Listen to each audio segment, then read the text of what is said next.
Well, just before we start this video, I just want to let you know that this is the second last video of the series, the season. I'm hoping to get more. I wanted to get at least 10 this month, this year, but I only got 6, 7. I needed to get 3 more. Now, there's people out there I know who have brilliant breweries who can just film it and give them to me and let me present them to our audience. That would be absolutely phenomenal. I can't give away prizes of the best brewery. It's just not in my financial ability. But I can show other brewers how to do it and how to get a better brewery or even better ideas in your brewery. So far we've learnt a lot and we're learning more. So if you want to share your video with me, please do. Just message me here. Give me an email. Please do. I'm not going to ridicule you or give you a hard time. I can edit your video if you want me to. I'll try and make it better. If you don't think it's nice, I'll fix it up. I'll try to fix it up. But I won't make you look like an idiot either. So guys, please enjoy this video. G'day guys, welcome back to my channel. I'm Pierre and this is Simple Homebrew. This is part 2 of Bitter Reality Brewing's next brewery. Last week, or a couple of weeks ago, you saw his first older brewery. That was a temporary place. Today, we're going to see his new permanent place, and it looks phenomenal. I hope you like it. Let's get started. First, we have about 470, yes, about 470 square feet, and I worked hard to make sure everything that normally goes in your garage wasn't in my garage. I worked very hard at that. I wanted as little in my garage as possible that wasn't brewery or brewing related. So, plus just during one of the last brews, I broke part of my brew paddle. It's fixed. It's just needs some sanding and stuff. But my wife was kind enough to get me a new brew paddle. And yeah, Bitter Reality, I'm just excited. So I've got a lot to show you. I don't want to take up too much of your time just talking. So we're going to get started. And before I totally jump in, you'll see that I have Blickman and Anvil signs just kind of hanging. It's because I don't know where to put them yet. Yeah, I have put everything where I believe it needs to go, but I know as I get brewing and get moving through things, and I've already got things in my head thinking about things I need to rearrange. I may need to rearrange a lot of things, or at least some. I've also put as many things as I can on wheels, so I can move them around as needed in the middle of the day or during a brew, just to get things out of my way or to get things in my way if I need them. So I'm gonna lower some of the lighting. I'm gonna turn on all the fermenters, kegerator, keezer, all those things for refrigerator. And I'm gonna walk you into my garage. There is some workout equipment. I kind of need it. You know, lost some weight during the move, need to keep it off and maybe push some more weight down, but we'll see how it goes. Either way, I'm excited. Let's take a little journey. Here we are. We had this rock put down recently, so we have a driveway actually to get to the back of the house. Located in Springfield, the oldest part of Jacksonville, Florida, historic area. Although the house is new, it just follows a lot of codes when it comes to historic design and layout. This is the walkway, so we can still put a brew outside if we want to.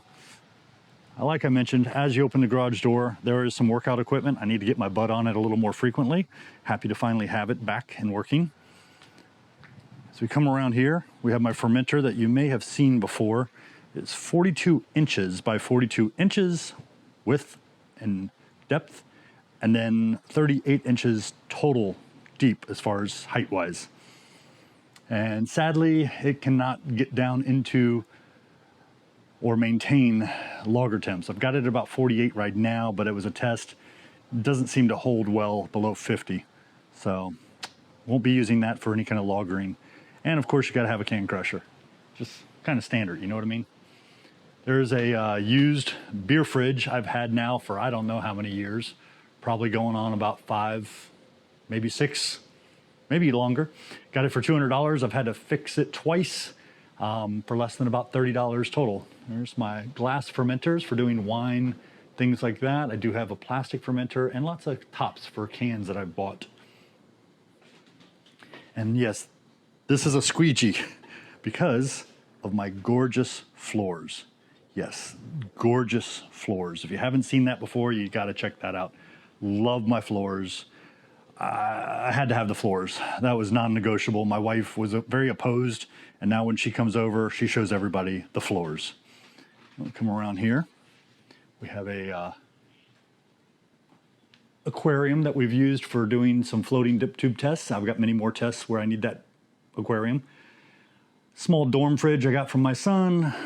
Another fridge with more beer and beer-related stuff. And then we come over here. Here is my 7-tap keezer. I know you're like, wait, I see 8 taps.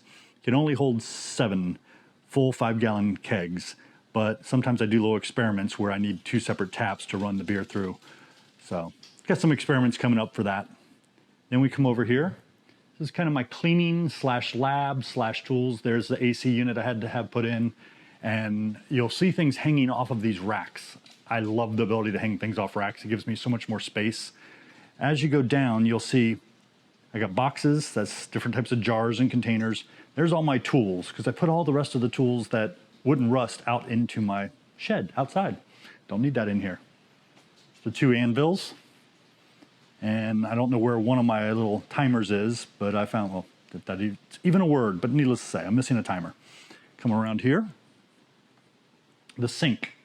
I'll have a whole separate video on the sink. Love the sink. Have an RO system, a deionizer to pull out all the minerals, or at least the vast majority.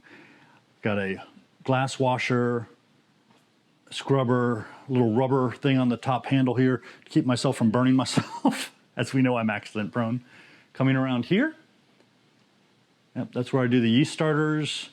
I have all my cleaning materials down here. And then I have water. Most of that water is from the RO system. And I have no place for my bottle tree. So this is probably going to be where it's going to go, since having 2 sinks or 2 bins in your sink allows me to have an alkaline and a acid wash for cleaning everything, which is just amazing. Little cart. I had this before. I just don't really usually have it on camera or use it. I know you're looking over there seeing kitty litter. Yeah, that's not kitty litter. One contains rice hulls and one contains some tubing. And then, yes, I have tons more tubing, more containers with different things in them, sump pump for helping to get the chillers going and pump some ice water through them. I've got a Let's Go from local hardware store. That actually has a pump in it that I used to use, and I'll use it again for cleaning kegs and cleaning fermenters. Oh, yeah, all my small parts. All my small parts. I've had this for eons. These are my little shoe boxes with labels on it. I have one that I'm not sure what I really want to call it yet, so yeah, you can see the title there. And I've got labels on pretty much the majority of them. There's a few I need to label, but all of them have something in them or something related to what the title says. As you step back, there's the Brew Easy Compact from Blickman. There's my old brew paddle, which I love still. A little damaged, but I fixed it recently. Come up here, we have fermenters, another anvil kettle. I've got my jaded Scillas, I got my Brewzilla, I got my Keg King Chubby. Just lots and lots of things up on that rack. And that rack is pretty much loaded with things I use all the time. Come over here. This is what I said. I have everything on wheels. And the reason I have everything on wheels is, as you look back there, you can see some yellow plugs. Those yellow plugs are plugged into 50 amp, 240 volt connectors. Car chargers. I don't really need a car charger. Don't have an electric car, but I have adapters on the end, so now we can run all of the brew equipment from those 2 50 amp, 240 volt plugs. And then, of course, over here in the US, we got our 110, 120. So the 120 is right there. I've got some stuff charging off of it. I've got some power running off of it. And like I said, I can move these around. They're on wheels. Not a big deal. Stepping back, just miscellaneous stuff. You can see to the left, that's where I have all my little sampler glasses. I have a brand new box or case there of 12 pint glasses. That's for sharing beer for locals coming over. Coming back around here. Soon I will convert that from a lagering fermenter to an 8-tap kegerator. It's my Comos. Very, very excited to get that going, but I want to get some lagers done first. Come back around here, and another rack on wheels. This is pretty much anything and everything that is fermentable, with a few exceptions. So I've got malts on here, some dry malt, some cider kits, all my, I guess you call them adjuncts. Anything I don't need a lot of. This big bag is for a Vienna malt. Hopefully I'll get that brewing going today. Got my brewing salts, got a wine rack up there which got damaged, but I'm hoping to recover or at least get most of it working. I just don't know where the heck I'm gonna put it. And you see all my tilts and several other things in there, and an entire pound of Whirlfloc tablets. Since I forgot what happened to my small one, I did eventually find it and I've lost it again, but it's okay. I got a big bag. One of the best things, and I know it sounds dumb, but are these little hooks. I've got these little hooks everywhere, and they're holding up stuff on the sides that are for convenience, quick grab. Grain crusher there, just a cereal crusher, nothing special. I can pull this out because it's on wheels, and there's more malts back there. Coming around here to the last rack. Yeah, there's the crucible from Anvil. And I have wine bottles on the bottom. Need to do some wine, haven't done any in a while. I've got all my little 1 gallons for doing testing, which you've ever seen the Kvite tests. That's what that was for. I make yogurt, kombucha, all kinds of things. And then miscellaneous things, including some pellets over there for smoking food. Up here I have bottles, lots and lots of bottles for sharing out beer. Come down here. Gotta have propane. Yep, there's my burner for my propane. Got my wine corker. Another piece of art that I'm not sure where I want to put it. My son gave me that many years back. Love it, absolutely love that. Would buy more if I could, I just love that. And come around here, and as my back sucks, yeah, gotta have an inversion table for my back.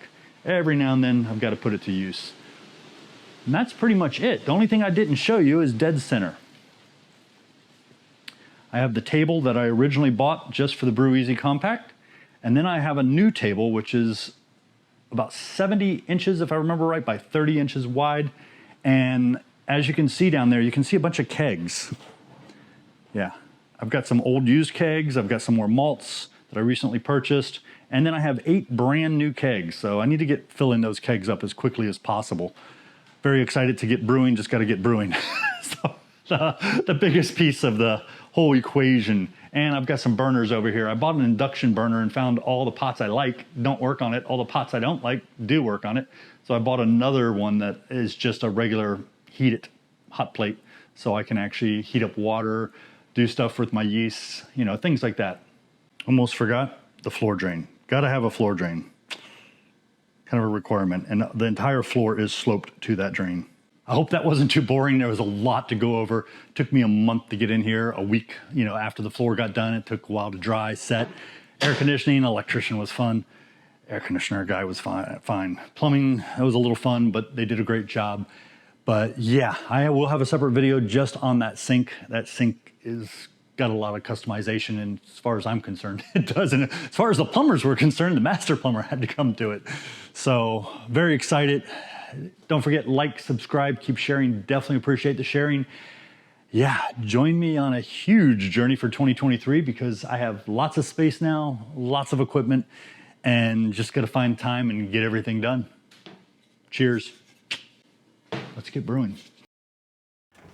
So I hope you enjoyed that. Look at that. That's my beer. This one is a beer that I'm going to be doing a tasting on in my next video coming up. It's pretty much close to ready. Smells good. I think it tastes good. It's a very fruity scent to it. It's a very pubby beer. Carbonated just nicely. Beautiful little head on there. I made this, I'm pretty sure it's a Mangrove Jacks one. Actually, I can't remember what it is. But when it's tasting good, it's ready to go, and I'm going to do a beer tasting on it, and I'll tell you all about it in that one. How'd you like the video? I really enjoyed it. Mike is obviously a massive fan of brewing. Looks like he does a lot of wines as well, and a couple other things, as you saw. I love the sink. That is unbelievable. I'd love to have something like that in my little shed here. Now, I am inspired to do it. I have been looking for a little sink that's a bit more of a miniature size of what he has, and I think that could be an ongoing project that I'll be doing very soon. I loved the brew shed. This is Mike's new shed, and the marbling on the floor is just phenomenal. It is beautiful, Mike. I love it. It's really nice, and I'm sure the people out there are going to love it too. Yeah, so this beer is tasting pretty good. I'm really enjoying it. It's a very, very hot day today. I've been making wine. You can't see it, it's in the fermenter at the moment. It's going in the house in a minute. So Greenleaf Hydroponics gave me a wine kit and said, just have it. I can't sell it, it's not going anywhere, so just take it. It's out of date. And I opened it up, and it's kind of out of date. The yeast was still in date, which is good.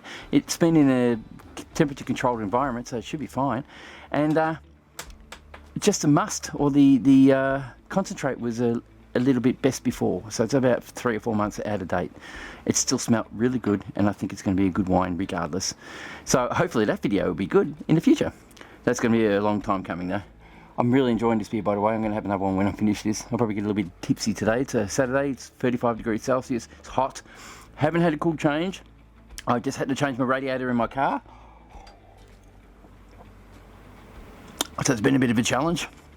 But that's part of living and breathing Australia. Alright guys, thank you for watching. Thanks for subscribing. Thanks for being part of this channel. Thank you to my Patreons and Patreon members. Thank you to my YouTube members, which is growing as well.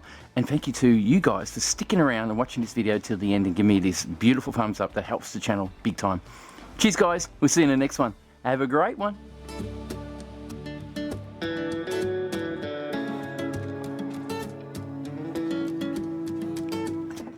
I just remembered, Mike will be presenting his version of his brewery tour in his channel, which I have edited. He gave me the footage. I edited his version to suit mine.